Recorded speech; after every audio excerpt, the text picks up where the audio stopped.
There's a fine line between innovating and cheating.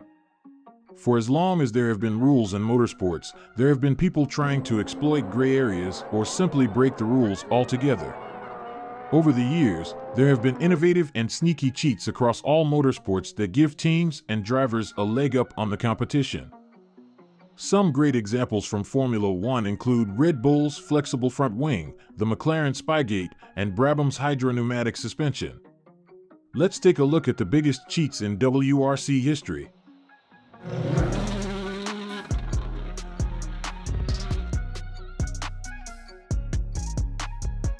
Following the death of Henri Toivonen and Sergio Cresto in 1986, the FIA revised the Group B rules for the remainder of the season.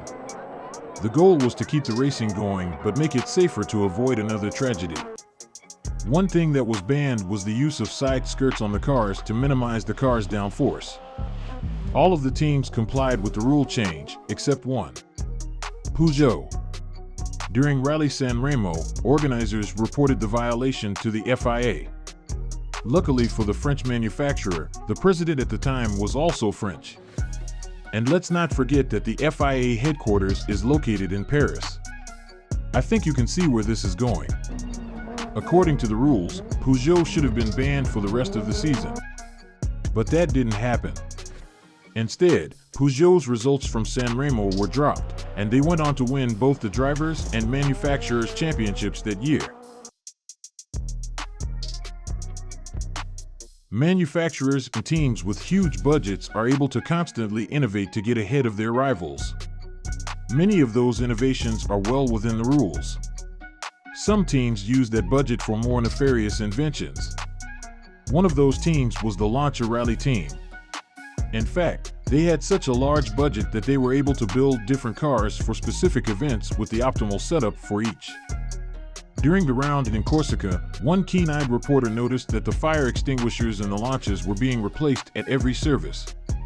Replacing things like tires and brakes makes sense because they are considered consumables, but none of the cars had any sign of fire, which is the only reason the fire extinguisher would need replacing. The suspicion was that Lancia had filled them with illegal fuel. Some have even accused them of using nitrous oxide. During the early 2000s, the Ford Focus RS WRC was considered one of the most advanced cars of its time. Unfortunately, it hadn't been able to land a championship victory. So in 2003, M Sport devised a plan to help them achieve that. They turned up to the first rally of the year with a similar car to the previous season, but with a few changes. One visible change was with the rear bumper. It had become surprisingly large, and it didn't take long to figure out why. They had built a titanium tank to hold pressurized air to help get around the limitations of the restrictor plate. When the driver would come off throttle, air would be routed into the tank. Once they got back on the throttle, the driver could release the air, which would bypass the restrictor plate and feed additional air to the engine. This trick increased the power by 5%. The team made it 3 rallies before the cheat was discovered, and driver Marco Martin was disqualified. Michel Mouton was a force to be reckoned with. During the Ivory Coast Rally, Mouton's Audi had taken an absolute beating, and the engine was on its last leg. Everyone expected her to retire. To their surprise, she left service in the dying car, followed closely by an identical Audi support car.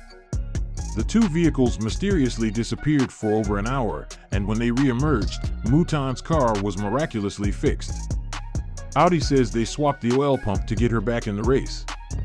However, they have been accused of completely swapping cars and fitting Mouton's body panels to the support car. This has never been verified, and to this day, everyone involved stays very tight-lipped. Last but not least is one of the most infamous cheats in all of motorsports history, Toyota's turbo cheat from the 1995 WRC season. That year, the FIA had mandated the use of turbo restrictors to help reduce the power of the cars. This was a significant blow to Toyota since they had dominated the championship from 1992 to 1994. To help with this, they devised one of the most well-engineered cheats in history. In fact, it was so well done that the only reason officials found out was because a whistleblower tipped them off. The actual restrictor plate was legal, so when the tech inspectors removed it to check, everything seemed to be in order. Little did they know that when it was installed, it was tightened into place using hidden springs that would move the entire restrictor away from the turbo.